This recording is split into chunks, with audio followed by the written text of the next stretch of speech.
Okay, it's the 18th of June. This is my first update on the Euro 2024 Championships, which opened last Friday in Germany, of course, and I think they were at the Allianz Arena in Munich, and it was basically a procession as Germany completely destroyed Scotland by 5-1. It really was a painful experience if you're a Scot. 3 down at the break, ascending off as well, totally out of their depth, and Germany breezing through for Nagelsmann in his first appearance as coach in a major tournament, and the usual suspects, Muller, who seems to go on forever, was playing, as was Sane. At the back, of course, they've got that forceful centre back. What's his damn name now? I'm trying to remember his name. Here's quickly. Rudiger plays for Real Madrid. Kimmich was on the score sheet.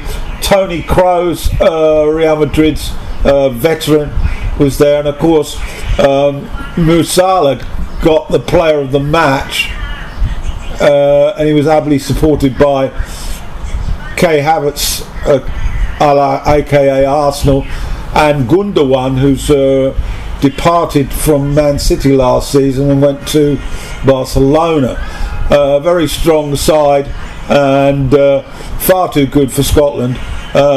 It's hard to really pinpoint a Scot that had a decent performance, and it was basically apologies from Robertson, the Scottish captain, and Steve Clarke. It was full of praise for the Germans. I quote, "Germany were outstanding. We couldn't match them. Defensively, we weren't very good, and on the ball, we weren't very good." So basically, they were not very good.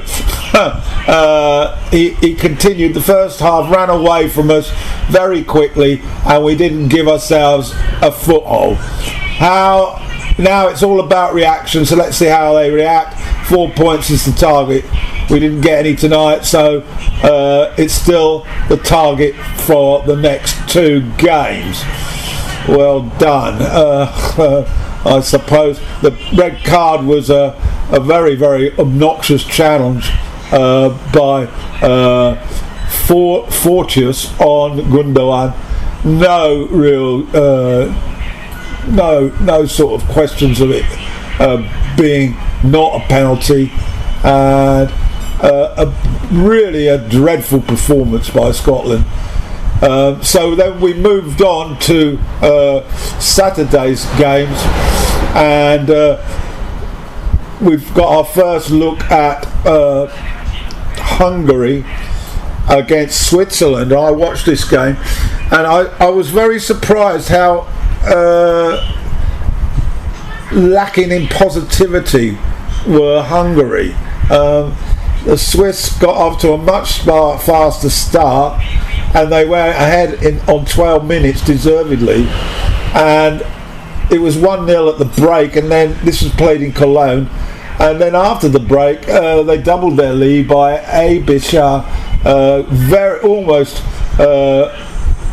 actually he scored on the break, so they went in 2-0 up, and Hungary got a sort of goal back, but they by Varga in 66, but they really didn't sort of motor on, and it was no surprise really when Switzerland wrapped up the game in injury time for a deserved 3-1 scoreline. Very disappointed in Hungary, it has to be said. The next games were in Group in Group D. We had Poland, who were entertaining Holland. Sorry, I've got it. I'm a day ahead. Group B's matches occupied the rest of the day. 3 matches on Saturday. Spain played Croatia. On paper, this looked like it could be a close encounter, with Croatia having done well in recent tournaments, both World Cup and Euro. Spain, a very young side, it has to be said, and having had a good run of form prior to the tournament beginning with their friendlies, and they completely overwhelmed Croatia in the first half. It was a devastating performance, really, by the young kids.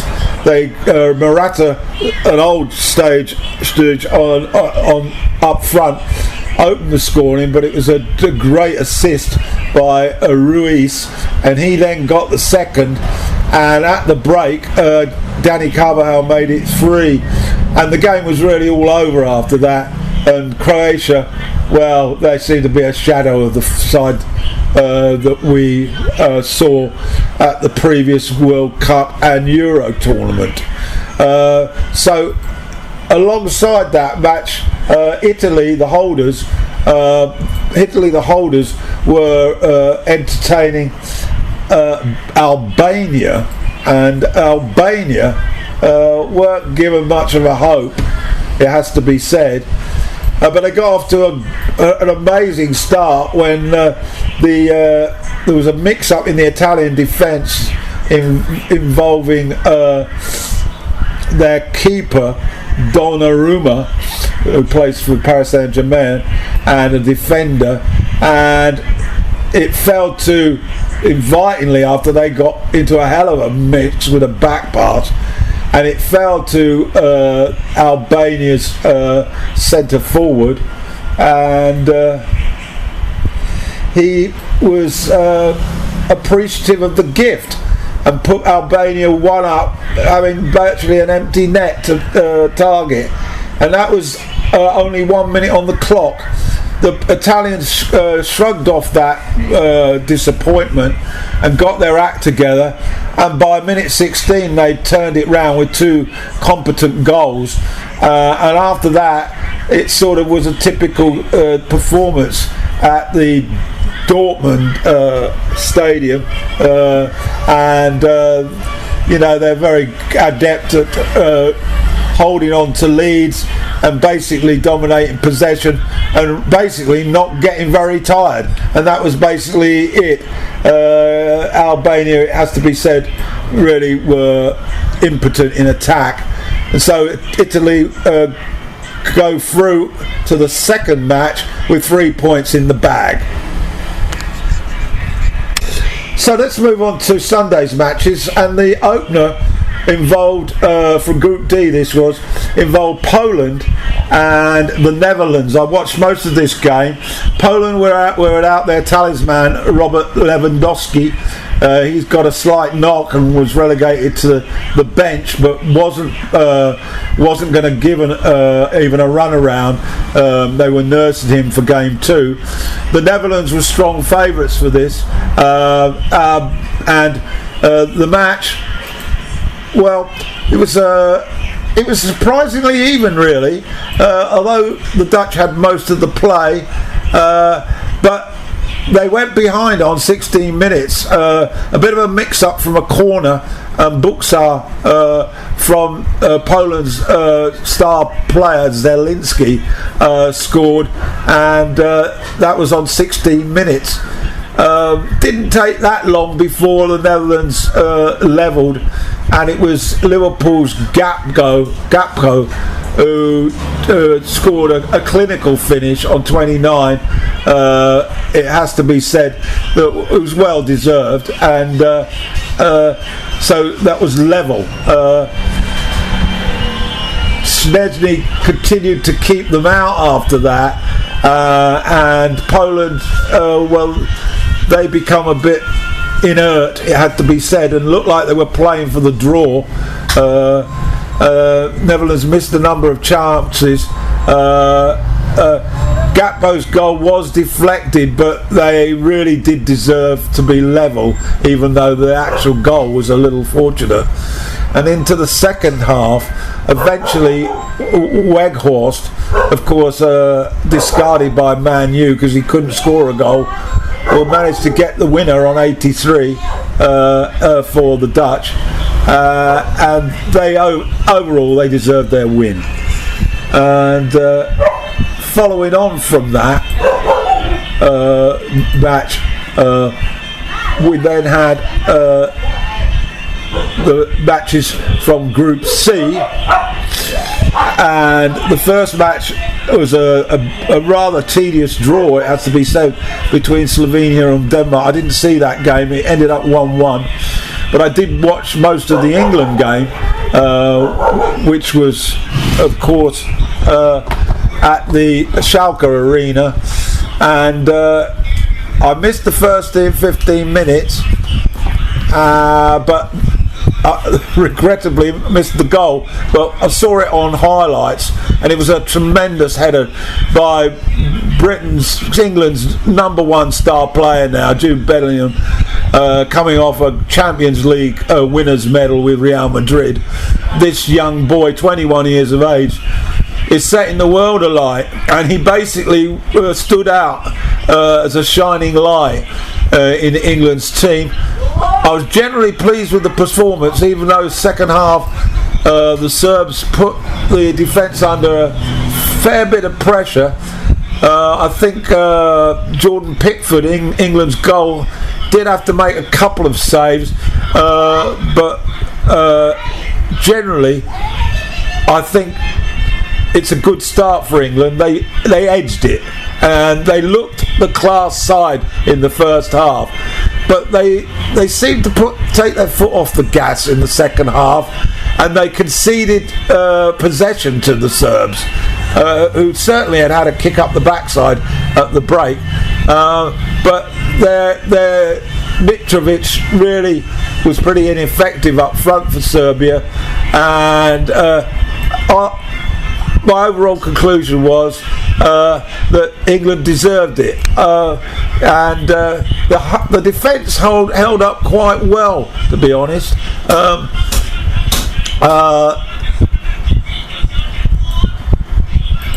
Standout performances, aside from Bellingham, by Saka. He was substituted after an hour, but he had looked very, very dangerous on the right. And Guehi from Crystal Palace, strong in defence, and many had suggested that he might be a weak link. Declan Rice was good at cleaning up in midfield, made some telling interceptions, and Harry Kane didn't have much to do. I was a little bit disappointed with Foden. He looked a little bit tired to me, but Kane stayed up front, didn't come back into midfield, and so consequently he didn't get much of the ball, but he headed onto the bar late on. It was tipped onto the bar by the Serbian keeper. That would of course wrapped it up comfortably, but I think England need to get better, and their next match is against Denmark, of course, on Thursday. So that took us through to yesterday's matches, and let's just remind ourselves of those. And I haven't seen much of these matches. It opened up with a match, an emotional match really, at the Munich arena, between Romania and Ukraine.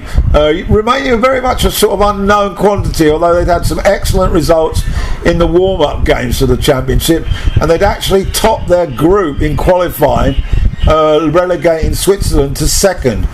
Ukraine managed to overcome Wales on penalties in that dramatic playoff final, and of course there was a lot of emotional support surrounding their war situation. I don't like that coming into the game. If people knew the true state about the politics involved in that war, they would understand that Ukraine are not exactly the innocents. But anyway, back to the football. And Romania, well, they took the lead after 30 minutes. A nicely created goal, and it has to be said, they looked far better than Ukraine, and from that moment onwards they didn't look at all threatened. Marin doubled their lead after the break on 53, and there was another goal a few minutes later which really sealed it with an hour played, and after that really the game was older. The Chelsea star Mudryk had a couple of runs, but really has yet to perform, I think, either for Chelsea or in a Ukrainian shirt, and so a bit of a beating for Ukraine, it has to be said. In the same group in the evening was the shock of the tournament so far, with the well-fancied Belgians with all their stars, and they ended up losing to Slovakia. They conceded after 7 minutes. I haven't seen this goal, so I can't possibly comment.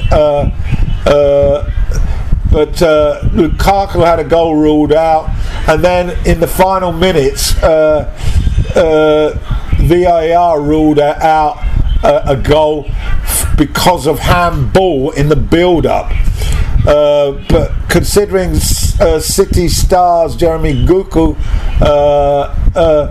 and coming De Bruyne and Trossard and Lukaku and Tielemans, you know, we've got an array of talent here, and for them to go down to in their opening match here against it was in Frankfurt against Slovakia was a big shock. The evening game, which again I haven't seen anything from,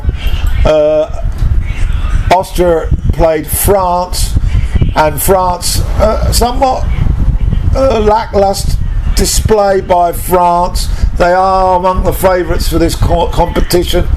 They got the win, but Mbappe was hardly in it really. He got a yellow card for returning to the field before falling to the ground and then going off. I don't know what that was all out about. And the late goal was an own goal. France not at their best, I'm reading, and their star player was N'Golo Kante, who 2 years away from international stage, sort of ran the show really for France, but they'll have to do a lot better than this if they're going to take away the trophy. But anyway, they got a winning start, and I suppose at the end of the day, it's Austria's lack of quality really that could have actually punished them. I'm looking down the Austrian team, and there's no one there that catches my eye. Certainly no Premier League players. And let's have a quick look at who France put out. Magnon was also highlighted as having done a pretty good job. Mbappe and Giroud were playing. Dembele, of course, and well, that's about it anyway. So in the Dusseldorf arena, France actually getting the win against Austria in Group D. So that leaves us with tonight's fixtures. I'm in Thailand, of course, so they're all tonight's fixtures, and there are two fixtures that are being played on this date, which of course is the 18th. of June. Turkey opened their account against Georgia. Turkey, I would imagine, are favourites there. And then Portugal, a lot of people have got their eyes on Portugal, mainly because of one man, of course, who could be playing out his final performances. His name is Cristiano Ronaldo, and he will be in Portugal's lineup against the Czech Republic. And then in the early hours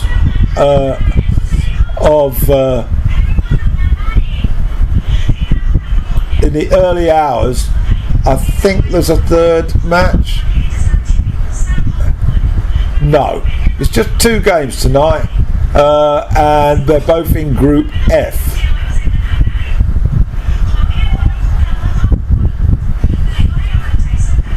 Have I got that right? I'm damned if I know.